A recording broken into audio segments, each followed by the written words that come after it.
दोस्तों अगर मैं आपसे कहूं कि याद करने को इंग्लिश में क्या कहते हैं तो शायद आपको याद आ जाए कि मिस कहते हैं, रिमेंबर कहते हैं। लेकिन यहां पर देखिए याद करने के लिए इतने सारे वर्ड्स आपके लिए इंग्लिश के लेकर आया हूं जो एक बार में याद भी नहीं होंगे। अब मिस का मतलब भी याद करना, रिमेंबर माने भी याद करना, रिमाइंड माने भी याद करना, mug up, recall, learn, keep in mind, memorise और भी बहुत सारे भैया।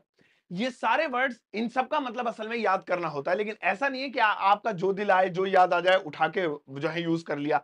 हर एक की अपनी एक सिचुएशन होती है और सिचुएशन के अकॉर्डिंग अगर हम इन्हें यूज नहीं करेंगे तो सेंटेंस गलत हो जाएगा। ये सारे वर्ड्स आज आपको सिचुएशन के साथ सिखाऊंगा, एग्जाम्पल दे देकर, ताकि आपको ये अच्छे से याद हो जाए। मेरा नाम है सरताज, मैं हूं आपका इंग्लिश ट्रेनर, आपका इंग्लिश कोच, और आप देख रहे हैं सरताज क्लासेस, जहां पर ऐसी कमाल कमाल की जानकारियां रोज आपको मिलती हैं। सबसे पहले हम बात करते हैं मिस। क्या मतलब होता है इसका? जैसे मैं तुम्हें मिस कर रहा हूं, वो मुझे मिस कर रही है। मिस का मतलब याद करना होता है, लेकिन इसका यूज दोस्तों हमेशा हम पॉजिटिव वे में करेंगे। किस में करेंगे? पॉजिटिव वे में। हमेशा जब भी एक अच्छी चीज हमें याद आएगी, पॉजिटिव, खुश कर देने वाली, तो हम मिस का यूज करेंगे। जैसे मैं अपने स्कूल के टाइम को मिस करता हूं, तो स्कूल का टाइम क्या है? मतलब कौन से टाइम को मिस करता हूं? अच्छे टाइम को। ये थोड़ी मैं स्कूल में पिटता था और मुझे रगड़ रगड़ के मारते तो मैं अपना स्कूल मिस करता हूं।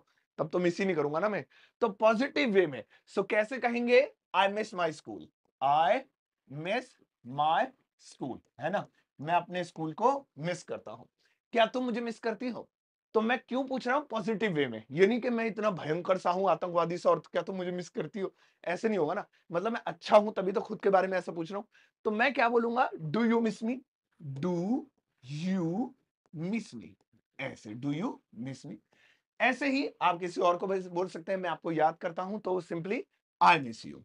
I miss you. चलिए, ये तो मिस विस सब हो गया।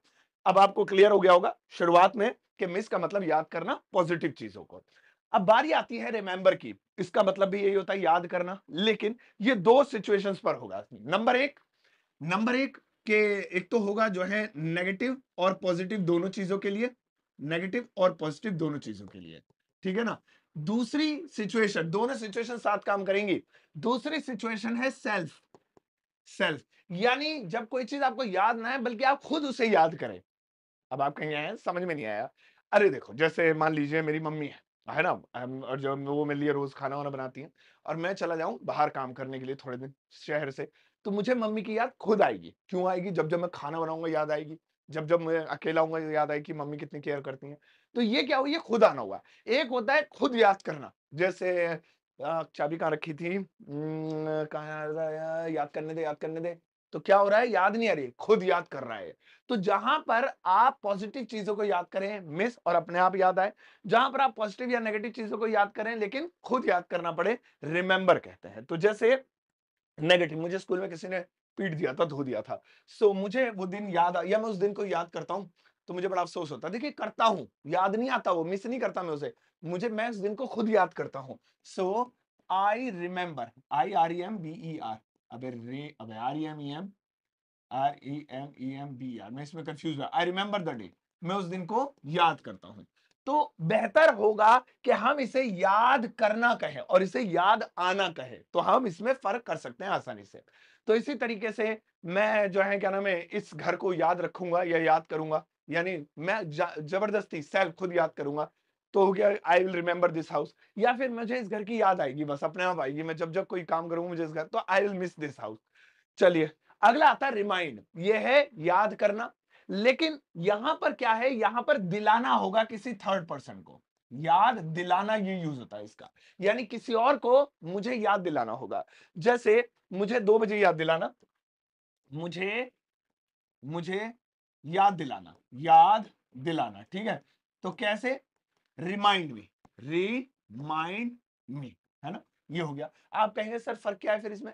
अब मैं आपको बताता हूं कि इसमें फर्क क्या होता है। देखिए, रिमाइंड का यूज उस समय किया जाता है जब किसी एक चीज की वजह से किसी दूसरी चीज की याद आए, है ना? किसी एक चीज की वजह से, किसी एक चीज की वजह से किसी दूसरी चीज की याद आए।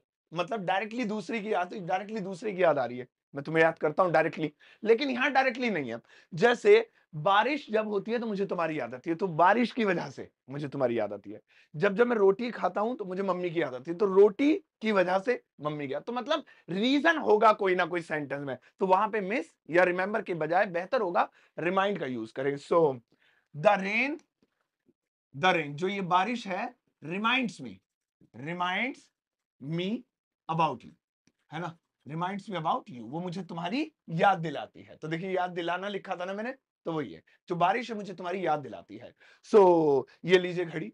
क्यों है बे, क्यों घड़ी क्यों दे रहा हूं, चोरी की है? नहीं नहीं नहीं नहीं, ये घड़ी तुम्हें मेरी याद दिलाएगी, ये मेरा गिफ्ट है, तोहफा प्यार का। अच्छा अच्छा अच्छा, वो क्या बोलते हैं, निशानी। हाँ, द वॉच, जो घड़ी है ये, है ना, will will always remind you about me. ये घड़ी जो है मेरे बारे में हमेशा तुम्हें याद दिलाती रहेगी या याद दिलाएगी। तो एक वजह से, कोई एक चीज की वजह से दूसरी चीज की याद है। अगला है रिकॉल।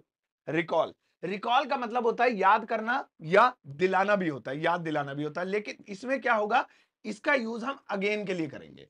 यानी या तो कोई चीज मैं भूल जाऊं तो दोबारा याद दिला देना, या अभी याद है शायद मैं भूल जाऊं तो याद दिला देना। मतलब कुल मिलाकर उस चीज को जो याद है लेकिन उसके भूलने की संभावना है, आपको लगता है मैं भूल सकता हूं, तो रिकॉल का यूज करेंगे। ज्यादातर काम वगैरह के लिए होता है। जैसे जैसे पापा मुझे गुब्बारे दिला दो। हाँ ठीक है बेटा, मुझे 2 बजे याद दिलाना, है ना। अच्छा ठीक है, तो यहाँ पे क्या हुआ, मैं भूल सकता हूं मैं काम में, तो मुझे 2 बजे याद दिलाना। So recall me, recall me at 2 o'clock। ठीक है, 2 o'clock, यानी कि मुझे 2 बजे दोबारा से रिकॉल करना। सो इसका यूज यही होता है, किसी टाइम के साथ इसको यूज कर लीजिए कि मुझे सोमवार को याद दिलाना, रिकॉल मी ऑन मंडे, या मुझे भी शाम को याद दिला देना। तो मतलब यह है कि मैं भूल जाऊं तो मुझे याद दिला देना, तो सेकंड टाइम के लिए यूज होगा। अगला आता है क्रैम। अब यहां पे हमें क्रैम और मगअप दोनों को एक साथ पढ़ना होगा, क्योंकि दोनों के लगभग एक मतलब होते हैं, दोनों एक दूसरे के सिनोनियम्स है। क्रैम का मतलब होता है याद करना, लेकिन कैसा याद करना, रट्टा मारना, रट्टा मारना वाला। मतलब मैं, हाँ हाँ, पापा मैंने पोएम याद कर ली। ठीक है बेटा, सुना, पोएम याद कर ली, कैसी पोएम याद करी है? तो अब वो पोएम सुनाने बैठ गया, फिर मैंने बीच में से पूछ, नहीं पहाड़े से सुना देता हूँ बेटा, 2 का पहाड़ा याद कर लिया, 2 एकम 2, 2 दूनी 4। अच्छा बता, 2 छींक कितने होते हैं? पापा वो तो नहीं पता। अबे तो कैसे याद करे, तूने तो रट्टा मार लिया। तो कोई ऐसी चीज जिसे याद तो कर लिया जाए लेकिन वो बीच में से ना बता सके, उसे हम क्रैम कहते हैं। देखो कैरम बोर्ड से याद रखना, क्रैम, ठीक है ना। जैसे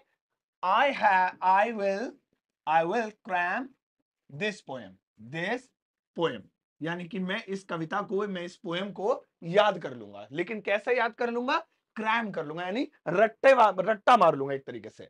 चलिए आगे बढ़ते हैं। मगअप, ये भी मैंने जैसे बताया था सेम ही मतलब होता है इसका, ये दोनों एक दूसरे के सिनोनियम है। इसका भी मतलब याद करना, लेकिन रटने वाले सेंस में, यानी कि I will mug up the poem. जैसा आपने यहां ये बनाया था, सेम आप इसकी जगह मग अप का भी यूज कर सकते हैं। ये वर्ब है, ये फ्रेज है, तो इंग्लिश 2 तरह की होती है, तो दोनों ही वर्ड हमारे सामने आ गए हैं सेम मीनिंग के साथ। तो कोई भी याद हो रटने के लिए दोनों में से यूज कर सकते हैं। अगला आता है लर्न। अब देखिए, अभी ये वाला क्रैम वाला बच्चा था जिनने रट्टा मार रखा था, 2 का पहाड़ा याद, 2 एकम 2 दूनी 4, 2 4, ठीक है, लगातार तो सुना दिया, और जहां बीच में से पूछ लिया उसे ना है कोई याद, क्योंकि उन्होंने तो रट्टा मारा हुआ है, बहुत से जल्दी जल्दी मुंह जबानी याद है। लेकिन अगर पापा ने दूसरे बच्चे, हाँ बेटा 2 2 का पहाड़ा उन्होंने सुना दिया, आपका ठीक है, 2 छिंग पापा ये, ओहो भाई बेटा वेरी गुड, 2 नीम पापा ये, 2 सत्ते सत्तू सत्तू 49, ठीक है। तो इसको कहेंगे लर्न। गहराई से, गहराई से, यानी डीपली किसी चीज को पढ़कर याद करना लर्न कहलाता है। तो जैसे मैं इस कविता को याद कर लूंगा, I will learn this poem, इस कविता को लर्न कर लूंगा। अब देखिए पहले क्या कर रहा था, क्रैम कर रहा था, तो क्रैम में क्या होती है, ऊपर ऊपर से बस, कुछ नहीं पता उसको, बीच बीच में कुछ नहीं पता, इसका मतलब रट लेगा बिना देखे सुनाने के लिए। अब लर्न करेगा, अब बढ़िया करके याद करेगा पक्का, जिसमें एग्जाम में अच्छे से नंबर ला सके। तो ये फर्क होता है। इसके बाद दोस्तों आता है keep in mind. Keep in mind, याद रखना, लेकिन ये बहुत शॉर्ट टर्म के लिए होता है, शॉर्ट टर्म, ठीक है ना। इसे याद मतलब मेमोराइज करने की, इसे मतलब हमेशा के लिए दिमाग में रखने की जरूरत नहीं है, शॉर्ट टर्म के लिए याद करना होता है। जैसे बेटा 2 रुपए का हरा धनिया लाना है, और देख हरी मिर्ची ऊपर से डलवा लियो, पैसे कम है, लाइयो नहीं पैसों की, प्याज ले लियो आधा, 1 पाव, और 1 पाव नींबू ले आइयो। ठीक है, गर्मियां चल रही, नींबू महंगे आएंगे, 10 रुपए का एक मिले तो ले आइयो। तो यहाँ पे ये चीज बच्चे को बता दी तो वो क्या करेगा, वो इसे याद कर लेगा। तो याद कैसा करेगा कि यूपीएससी एग्जाम में भी दे सके, नहीं ना, सिर्फ सब्जी लाने के बाद वो भूल जाएगा, तो इसलिए शॉर्ट टर्म हुआ। तो keep in mind, keep in mind, इसका यूज करेंगे। याद रखना, इसका मतलब होता है याद रखना। अब जैसे वहां जा रहे हो ना, मेरा नाम याद रखना, keep my name in mind, keep my name in your mind, your भी लगा सकते हैं या इन माइंड भी, keep my name in mind. या फिर आप कह सकते हैं मेरा नंबर याद रखना। तो कोई भी चीज बहुत शॉर्ट टर्म के लिए आपको याद रखनी है, बाद में उसकी कोई वैल्यू नहीं है, तो आप कीप इन माइंड का यूज कर सकते हैं। लेकिन अगर कोई चीज आप कह चाहते हैं जिंदगी भर के लिए, लॉन्ग टर्म के लिए याद करना, ठीक है, लॉन्ग टर्म, लॉन्ग टर्म, भाई इसके बाद होमवर्क भी है, कभी भाग जाओ ये सुनते ही, तो वहां पे मेमोराइज का यूज करेंगे, यानी हमेशा के लिए मैंने अपने माइंड में भर लिया उसे। तो आप मेमोराइज और लर्न में फर्क समझ लीजिए, क्योंकि ये भी जिंदगी भर के लिए होता है। लर्न यूज करेंगे पढ़ाई के मामले में, स्कूल कॉलेज में। मेमोराइज यूज करेंगे घरेलू मामले में, जैसा पापा आपका नंबर है बस याद कर लिया, अब जिंदगी में नहीं भूलूंगा। तो लर्न नहीं लगाएंगे, मेमोराइज लगाएंगे। ठीक है, हाँ सर, ये मैंने ये पढ़ा याद कर लिया, जिंदगी भर याद रखूंगा। मेमोराइज नहीं लगाएंगे, लर्न लगाएंगे, क्योंकि पढ़ाई लिखाई के मामले में और लाइफ, नॉर्मल लाइफ के मामले में बस ये दोनों में फर्क है। सो मैंने जैसे मैंने ये गाना याद कर लिया भाई, हमेशा के लिए मेरी जिंदगी में, मुझे याद रहेगा ये। सो आई हैव मेमोराइज, मेमोराइज्ड है ना, दिस सॉन्ग, इस सॉन्ग को, दिस सॉन्ग याद कर लिया है। मैं इसे बिना देखे पढ़ सकता हूँ, बिना देखे लिख सकता हूँ, बीच में से पढ़ सकता हूँ। लेकिन यहाँ लर्न नहीं लगा सकते, क्यों? क्योंकि यहाँ गाने की बात हो रही है, पढ़ाई लिखाई से रिलेटेड कोई चीज नहीं है। हालांकि अगर ये सॉन्ग की जगह बुक होती, है ना, मैंने इस बुक को याद कर लिया है, तो आप लर्न लगा सकते थे, यानी इस बुक के बारे में पढ़ाई कर ली है। लेकिन अगर पढ़ाई नहीं करी है, बस ऐसे ही रट लिया, याद कर लिया, तब भी हम मेमोराइज का यूज करेंगे। तो पढ़ाई करने के मामले में ही लर्न का यूज करते हैं। तो फिलहाल इतना ज्यादा मैं आपको लेक्चर नहीं दूंगा। यहाँ पे हमने याद करने के इतने सारे वर्ड सीखे हैं, आप इसका स्क्रीनशॉट ले सकते हैं, बहुत काम की चीज है ये। और इसे आप एक बार ट्राई कीजिएगा, सेंटेंस बनाइएगा। फिलहाल एक सेंटेंस मैं आपको देता हूँ जिसकी इंग्लिश ट्रांसलेशन आपको मुझे बनाकर दिखानी है। तो यहाँ पर ज्यादा नहीं, बस एक सेंटेंस लिखा हुआ है, इसका स्क्रीनशॉट ले लो जल्दी से, या ऐसे ही देख लो रोक के वीडियो को, बस इसकी इंग्लिश वीडियो के कमेंट सेक्शन में बना देना। अब जल्दी से 1 मिनट में बात खत्म करते हैं। आप मेरे व्हाट्सएप चैनल पर जुड़ सकते हैं, और मेरा व्हाट्सएप चैनल बहुत ज्यादा जो है ट्रेंड में चल रहा है, हजारों लोग इस पे जुड़े हुए हैं, जहां पर मैं ढेर सारी फ्री में चीजें भेजता रहता हूं, जैसे पीडीएफ, पिक्चर्स, फोटोज वगैरह, ये सारी चीजें। मेरा एक कोर्स भी है, super basic English learning course. इस कोर्स को आप जो है, अगर आपको बेसिक अच्छी करनी है तो ये खरीद सकते हैं। इसमें भी एक कोड लगाएंगे अगर आप, तो इसका रेट हाफ हो जाएगा, क्योंकि इस पर एक ऑफर चल रहा है। कीमत है 299, लेकिन अगर आप एक कोड लगाएंगे SS50 से खरीदते समय, तो इसकी कीमत हाफ हो जाएगी और आपको 50% डिस्काउंट में ही पूरा कोर्स मिल जाएगा। मेरी किताब अमेज़न, ओए ओए अभी स्टूडियो पे मुंह टूट जाता मेरा। मेरी किताब अमेज़न, फ्लिपकार्ट पर अवेलेबल है, जिसे आप घर बैठे ऑर्डर कर सकते हैं ऑल ओवर इंडिया, बिना किसी चार्ज के। नहीं, 400 है सीओडी पर, लेकिन खरीदना अमेज़न या फ्लिपकार्ट से। अब आप सोचेंगे सभी चीजें मिलेंगी कहाँ? इन सब का लिंक आपको वीडियो के डिस्क्रिप्शन बॉक्स में मिल जाएगा। अगर आप वीडियो फेसबुक पर देख रहे हैं, तो डिस्क्रिप्शन बॉक्स यूट्यूब की वीडियो का देखना, कोई सी भी वीडियो को उठा लेना, सब में आपको सारे लिंक मिल जाएंगे हर एक वीडियो में, क्योंकि फेसबुक पर लिंक डालना अलाउ नहीं है। तो यूट्यूब की वीडियो से आप सारे लिंक देख सकते हैं। अब जाओ इस वीडियो को सबके साथ शेयर करना, और जाते आते एक प्यारा सा लाइक देकर जाना।